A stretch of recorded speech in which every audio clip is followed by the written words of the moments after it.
Excuse me, ladies and gentlemen, the President of the United States.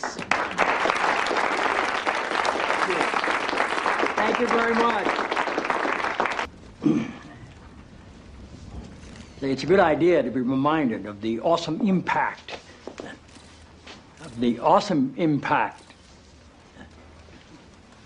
I'm sorry, you're Dr. Jenna Jacobs, right? Yes, sir. It's good to have you here. Thank you.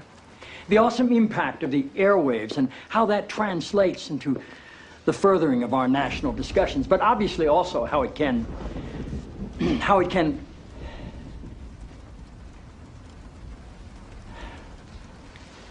forgive me, Dr. Jacobs. Are you an MD? A PhD. A PhD? Yes, sir. In psychology? No, sir. Theology? No. Social work? I have a PhD in English literature. I'm asking because on your show people call in for advice and you go by the name Dr. Jacobs on your show, and I didn't know if maybe your listeners were confused by that and assumed you had advanced training in psychology, theology, or healthcare. I don't believe they are confused, no, sir. Good. I like your show. I like how you call homosexuality an abomination. I don't say homosexuality is an abomination, Mr. President. The Bible does. Yes, it does. Leviticus 18:22. chapter and verse.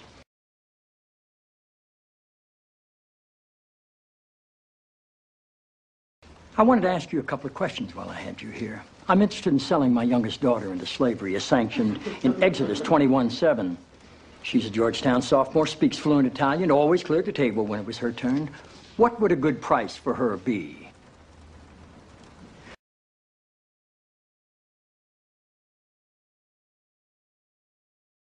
While thinking about that, can I ask another? My chief of staff, Leo McGarry, insists on working on the Sabbath. Exodus 35:2 clearly says he should be put to death.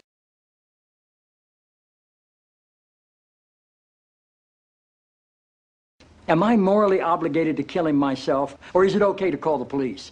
Here's one that's really important, because we've got a lot of sports fans in this town. Touching the skin of a dead pig makes one unclean. Leviticus 11:7.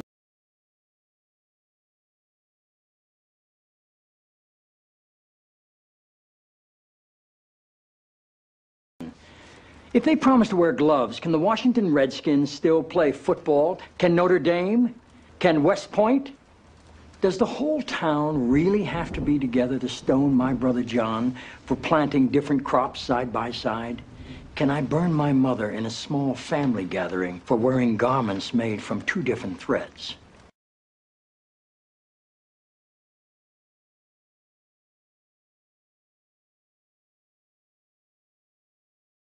Think about those questions, would you? One last thing. While you may be mistaking this for your monthly meeting of the Ignorant Tight-Ass Club, in this building, when the president stands, nobody sits.